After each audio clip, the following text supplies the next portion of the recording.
Hi everyone, welcome to my channel.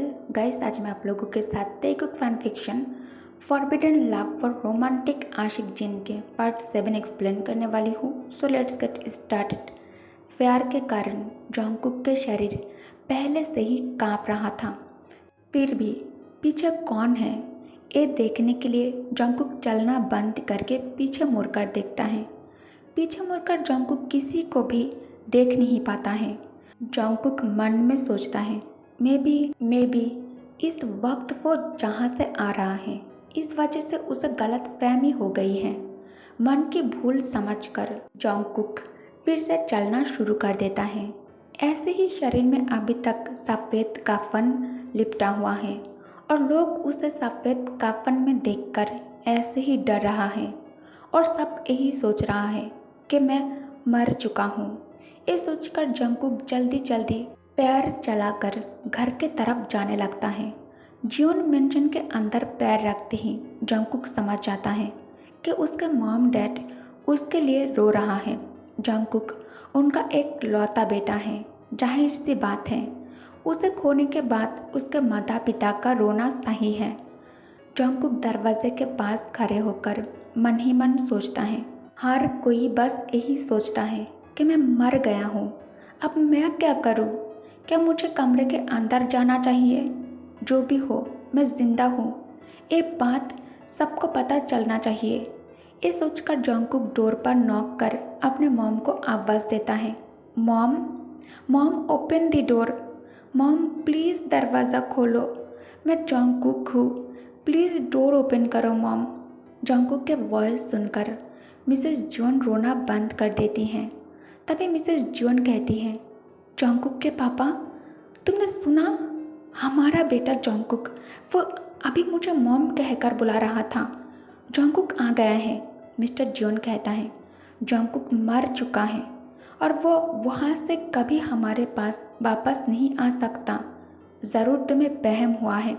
सोने की कोशिश करो, तुम्हें अच्छा लगेगा। बेटे को तो हम खो ही चुके हैं, मैं तुम्हें खोना नहीं चाहता। तभी जंगकुक फिर से डोर पर नॉक करके कहता है, मॉम मैं जंगकुक हूँ, डोर ओपन करो, बाहर बहुत ठंड है, प्लीज़ दरवाज़ा खोलो मॉम।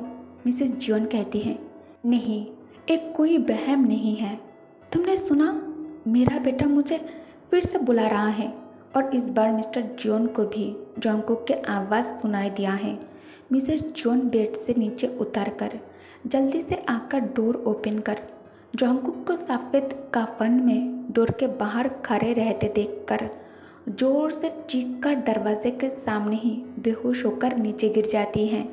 जियोन मेंशन अब भी गेस्ट से भरा हुआ था। मिसेज जियोन के चीखे सुनकर सब लोग अपने कमरे से बाहर आ जाता है। सब बाहर आकर दरवाजे के सामने मिसेस जियोन को जमीन पर बेहोश पड़े रहते देखता है और दरवाजे के बाहर जंगकुक को सफ़ेद कफन में खड़ा हुआ दिखता है। जंगकुक को इस हालत में देखकर सबके आंखें वाइडन हो जाता है। डर के मारे गला सूखने लगता है, सबको गूज़ बम्स आने लगता है। सबके मन में बस एक ही सवाल घूम रहा था, एक कैसे हो सकता है? जंगकुक वो तो मर चुका है ना? और सब लोग मिलकर उसे करीब आधे घंटे पहले कब्र में समाहित करके आया है। तो फिर जंगकुक कब्र से बाहर कैसे निकला और वह कब्रिस्तान से घर कैसे पहुंचा? अचानक डरकर सब लोग जंगकुक के तरफ फिंगर पॉइंट करके भूत भूत कहकर चीखने और चिल्लाने लगता है। जियोन फैमिली मेंबर के आवाज़ सुनकर नेबर में जितने भी घर था वहाँ से सब जियोन मेंशन में आ जाता है। थोड़ी देर पहले जिसे मरा हुआ इंसान समझकर सब मिलकर कब्रिस्तान में उसे समाहित करके आया था, अब वो लड़का सबके सामने जीवित खड़ा है। सबके चेहरे में डर देखकर जंगकुक समझ जाता है सब उसे इस हालत में देखकर डर रहा है, जो कि नॉर्मल है। इसलिए जंगकुक कहता है, प्लीज़ कोई डरना मत, मैं ज़िंदा हूँ, मैं मरा नहीं हूँ और मैं भूत नहीं हूँ।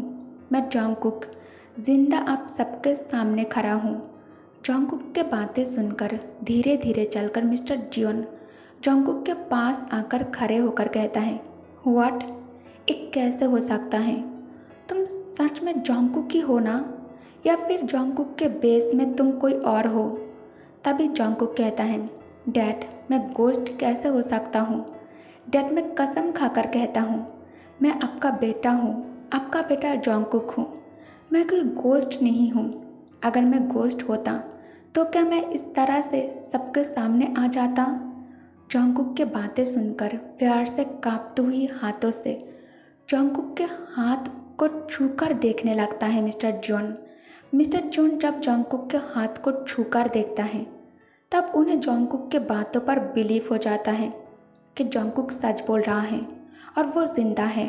मिस्टर जॉन जंगकुक के हाथ कसकर पकड़कर रोने लग जाता है। मिस्टर जॉन चीख कर कहता है, तुम सब कहाँ हो? जंगकुक जिंदा है, ये मेरा बेटा ही है, ये कोई भूत नहीं है। जल्दी से उसे अंदर लेकर जाओ, उसे नहाने में मदद करो और कफन उतार कर उसे कपड़े पहना दो। मिस्टर जॉन के बोलने पर अंदर से जंगकुक के चाचा चाची बाहर आकर जंगकुक को घर के अंदर ले जाकर उसे बाथरूम के अंदर लाकर अच्छे से नहलाने के बाद उसे कपड़े पहना देता है। फ्रेश होने के बाद जंगकुक नम आँखों के साथ बाहर आकर अपने डैड से कहता है, डैड मेरे साथ ऐसा क्यों हुआ? मैं ज़िंदा हूँ। कैसे आप लोग एक ज़िंदा इंसान को मिट्टी के अंदर समाहित कर सकते हो? एक बार सोचकर देखो डैड, इस वक्त मुझे कैसा महसूस हो रहा है। मैंने ऐसा क्या कर दिया है डैड, जो सब लोग मिलकर मुझे मिट्टी में समाहित कर दिया था? तभी मिस्टर जॉन अपने बेटे को गले लगाकर कहता है, भरोसा करो, हमने ऐसा जानबूझकर नहीं किया है तुम्हारे साथ। शादी के लिए तैयार होने में देर हो रहा था और देर ना हो जाए इसलिए तुम्हारे मॉम तुम्हें सुबह नींद से जगाने गई थी। तुम्हारे मॉम के बहुत बुलाने पर भी तुम नींद से नहीं उठ रहे थे, इससे तुम्हारे मॉम डर गई थी और हम सबको चीख कर कमरे के अंदर बुला लिया था। हम सब ने तुम्हारे सांस से अच्छे से चेक किया था, तुम सांस नहीं ले रहे थे। तुम्हारे शरीर बर्फ जितना ठंडा हो गया था। उसके बाद भी मुझे यकीन नहीं हो रहा था कि तुम अभी नहीं रहे, इसलिए तुम्हें चेक करने के लिए मैंने घर पर डॉक्टर को भी बुलाया था। डॉक्टर तुझे चेक करने के बाद हम सबको ये बताया था कि तुम मर चुके हो, वरना कोई भी माता पिता अपने ही औलाद को जिंदा दफनाना नहीं चाहेगा। जंगकुक कहता है, मुझे भी ये बात समझ में नहीं आ रहा है, मेरे साथ ही ऐसा क्यों हुआ है? डैड आपको पता है, मैं नींद में एक खूबसूरत सपना देख रहा था। मैं बेड पर लेटा हुआ था और एक खूबसूरत और हैंडसम सा लड़का मेरे बगल में बिस्तर पर बैठा हुआ था। उसके बाद डैड आपको पता है उसने मुझसे क्या कहा है? मिस्टर जॉन कहता है, क्या कहा उसने? जंगकुक कहता है, उसने मुझसे कहा कि जंगकुक तुम मेरे बीवी बनोगे, मैं तुमसे बहुत प्यार करता हूँ। मिस्टर जॉन कहता है, और क्या कहा उसने? जंगकुक कहता है, और कुछ नहीं। एक्चुअली उसके बाद मैंने और क्या देखा क्या सुना मुझे कुछ याद ही नहीं है। उसके बाद अचानक जब नींद टूट जाता है, मैंने अपने आंखें खोलकर देखा कि मैं जहाँ हूँ उसके चारों तरफ बहुत ज़्यादा अंधेरा है। उसके बाद मैंने अपने हाथ से आसपास की जगह को छूकर जब महसूस किया, तब मुझे समझ आया कि मैं अभी जिस जगह पर हूँ एक कोई नॉर्मल जगह नहीं है। मैं शायद कब्र के अंदर हूँ। मेरे आसपास मिट्टी ही मिट्टी था। डर के मारे मैं जब दोनों हाथों से ऊपर की तरफ धकेलने की कोशिश किया, तब मेरे ऊपर से मिट्टी हट जाता है। उसके बाद मैं वहाँ खड़े हो गया। जब मेरे ऊपर सारा मिट्टी हट चुका था, तब मैंने खुद को किसी ओल्ड कब्र के अंदर खुद को खड़ा देखकर मैं बहुत ज़्यादा डर गया था। जंगकुक की बातें सुनकर सब लोग डर जाता है और यही सोचने लगता है कि ऐसा भी होता है। पहली बार ऐसा घटना जंगकुक के साथ घटा है। अब धीरे धीरे मिसेस जॉन को भी होश आने लगती है। मिसेस जॉन होश में आकर जॉन्गकुक के बारे में मिस्टर जोन से सब कुछ सुनने के बाद अपने बेटे को गले लगाकर रोने लगती हैं। जियोन मेंशन से देर रात तक रोने की आवाज़ और जॉन्गकुक के जिंदा लौट आने की खबर पूरे कंट्री में आग की तरह फैल चुका था। जॉन्गकुक को जीवित पाकर उस रात जियोन मेंशन में कोई भी सो नहीं पाया है। अगले दिन सुबह से ही जॉन्गकुक को अपने आँखों से देखने दूर दूर से लोग जियोन मेंशन में भीड़ करने लगता है। सब आकर जॉन्गकुक से मिलकर अफसोस जता रहा था और उसके लंबी उम्र के लिए दुआ कर रहा था। इस तरह एक और दिन बीत जाता है। Next day Mr and Mrs Jeon Jungkook को साथ में लेकर उसके गांव में कुछ दिन उसे लेकर रहने के लिए आ जाता है। मिस्टर जॉन जॉन्गकुक को उस घर से कुछ दिनों के लिए इसलिए दूर लेकर आया है ताकि जॉन्गकुक गांव में रहकर इस भयानक हादसे को भुला सके। रात को सब एक साथ डिनर करने बैठे थे। जिमिन जॉन्गकुक से मिलने आया था।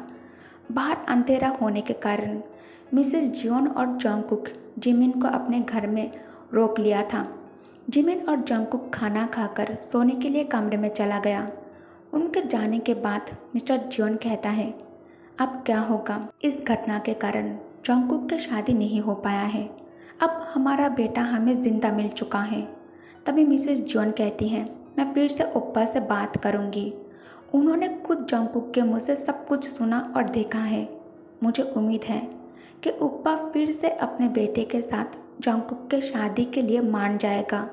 मिस्टर जियोन कहता है, हाँ तुम बात करके देखो, मुझे लगता है तुम्हारे बात करने से सब कुछ ठीक हो जाएगा।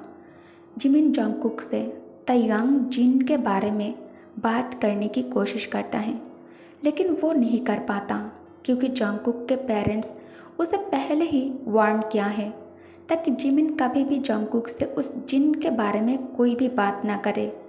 जॉन्गकुक को फिर से वो सब कुछ याद ना दिलाए। जिमिन डायरेक्ट जॉन्गकुक से कुछ बोल नहीं पा रहा था, इसलिए जिमिन चालाकी करके बातों बातों में जॉन्गकुक को कुरान में जो सूरा है सूरा जिन, इसे पढ़ने के लिए सलाह देता है। जॉन्गकुक कहता है, अभी मुझे बहुत नींद आ रहा है, मैं कल ज़रूर सूरा जिन रीड करूँगा। उसके बाद दोनों सो जाता है। सब गहरी नींद में सो चुका था। अचानक जॉन्गकुक को मच्छर काटने लगता है। शरीर में जलन और इचिंग के वजह से जॉन्गकुक की नींद खुल जाता है। जॉन्गकुक आंखें खोलकर खुद को किसी डार्क और घने जंगल में देखकर डर जाता है। ओके गाइस, तो इस पार्ट को मैं यही एंड करती हूँ। Thanks for watching. Good night, take care, bye bye.